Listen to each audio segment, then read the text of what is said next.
بسم اللہ الرحمن الرحیم۔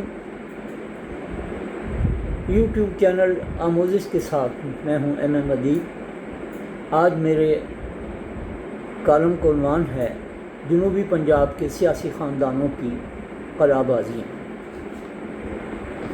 جنوبی پنجاب کی سیاست کو اگر چند الفاظ میں بیان کرنا ہو یا ایک جملے میں بیان کرنا ہو تو شاید وہ یہ ہو کہ وفاداریاں عارضی، مفادات مستقل۔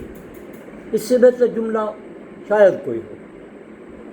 یہاں سیاست نظریات سے کم اور طاقت، اقتدار اور طاقت کے امکانات سے زیادہ جڑی ہوئی دکھائی دیتی ہے۔ یہی وجہ ہے کہ ہر انتخاب سے پہلے اور بعد میں سیاسی خاندانوں کی ایسی قلعہ بازیاں دیکھنے کو ملتی ہیں کہ سرکس کے ماہر فنکار بھی شرما جائیں۔ یہ وہ خطہ ہے جہاں کئی دہائیوں سے چند بڑے سیاسی خاندان انتخابی سیاست پر تسلط جمائے ہوئے ہیں۔ نام بدلتے ہیں، جماعتیں بدلتی ہیں، نعرے بدلتے ہیں، جھنڈے بدلتے ہیں، مگر چہرے وہی رہتے ہیں۔ کبھی ایک جماعت کے ٹکٹ پر اسمبلی پہنچنے والے اگلے انتخاب میں دوسری جماعت کے نظریاتی سپاہی بن جاتے ہیں اور پھر وقت پڑنے پر تیسری جماعت کے ساتھ وفاداریاں وابستہ کر لیتے ہیں۔ عوام حیران ہوتی ہے کہ آخر اتنی تیزی سے نظریات کیسے بدل جاتے ہیں، مگر شاید اصل سوال یہ ہے کہ کیا نظریات کبھی موجود بھی رہے ہیں؟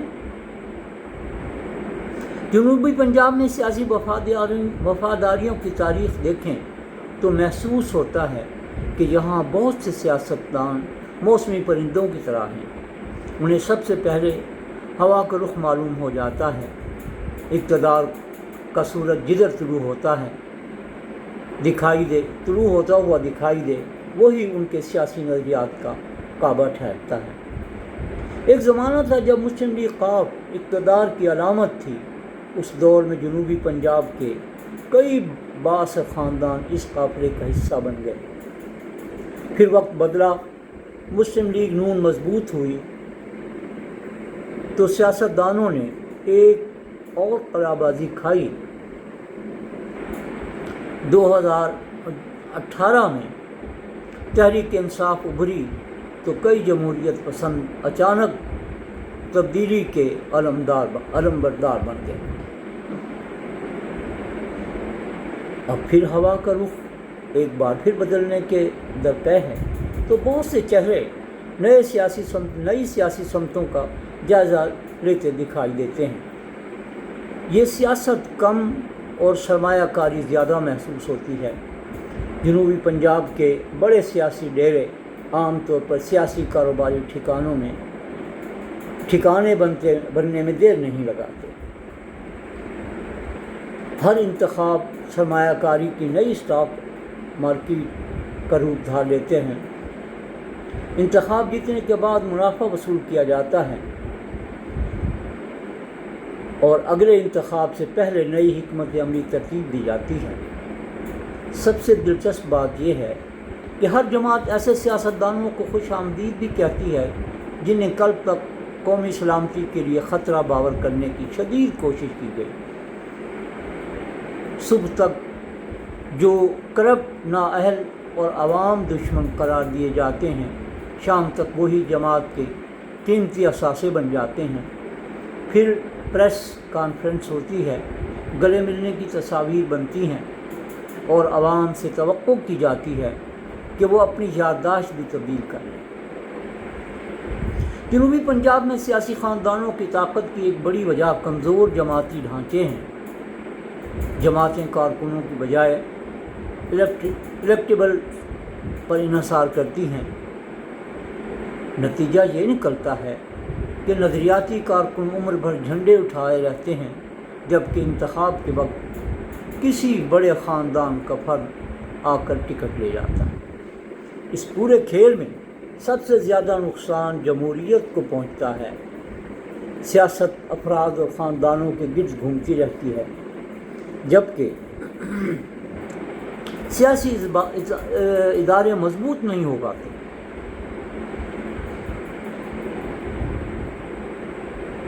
نئی قیادت ابھرنے کے مواقع محدود ہو جاتے ہیں اور سیاست چند مخصوص حلقوں کے گرد سمٹ جاتی ہے۔ جنوبی پنجاب کے ووٹر نے بھی اب بہت کچھ سیکھ لیا ہے۔ وہ جانتا ہے کہ انتخابی موسم میں ترقی کے وعدے، محرومیوں کے قصے اور وسیب کے حقوق کے نعرے کس جوش سے لگائے جاتے ہیں، لیکن انتخاب جیتنے کے بعد اکثر یہی آوازیں مدھم پڑ جاتی ہیں۔ سب سے بڑا سوال یہ ہے کہ جنوبی پنجاب کو مقدمہ آخر کس نے مستقل مزاجی سے لڑا؟ الگ صوبے کا نعرہ کبھی نون لیگ کے جلسوں میں گونجتا ہے، کبھی پیپلز پارٹی کے منشور میں جگہ پاتا ہے، کبھی تحریک انصاف کے جلسوں میں اس کی گونج سنائی دیتی ہے، لیکن اقتدار میں آنے کے بعد یہ نعرہ اکثر فائلوں اور تقریروں تک محدود ہو جاتا ہے۔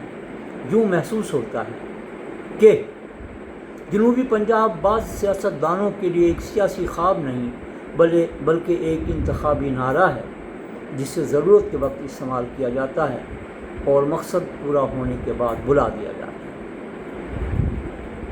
عوام کے لیے اصل مسئلہ یہ نہیں کہ کون سی جماعت اقتدار میں آتی ہے، بلکہ یہ ہے کہ ان کے نمائندے کس حد تک اپنے وعدوں پر قائم رہتے ہیں۔ اگر وفاداریاں صرف اقتدار کے ساتھ وابستہ رہیں گی تو پھر عوام اور سیاستدانوں کے درمیان اعتماد کا رشتہ تو کمزور ہی ہوتا جائے گا۔ سیاسی قلع بازیوں کی یہ روایت قیام پاکستان کے بعد سے قائم و دائم ہے، تاہم ایک تبدیلی کے امکانات ضرور روشن ہو رہے ہیں کہ سوشل میڈیا اور عوامی شعور نے سیاستدانوں کا ماضی محفوظ کر دیا ہے۔ اب ہر بیان، ہر وعدہ اور ہر سیاسی ہجرت کا ریکارڈ موجود ہے۔ جو شخص کل ایک جماعت کے حق میں زمین و آسمان کے قلابے ملاتا تھا اور آج دوسری جماعت کا پرچم اٹھائے کھڑا ہے، اس کا ماضی چند سیکنڈ میں عوام کے سامنے آ جاتا ہے۔ جنوبی پنجاب کی سیاست کا مستقبل اسی دن بدلے گا جب ووٹر خاندانوں کی بجائے کارکردگی کو ترجیح دینا شروع کر دے گا، جب سیاسی وفاداریوں کی قیمت اقتدار نہیں بلکہ اصول ہوں گے، اور جب سیاست کو کاروبار کی بجائے عوامی خدمت سمجھا جائے گا۔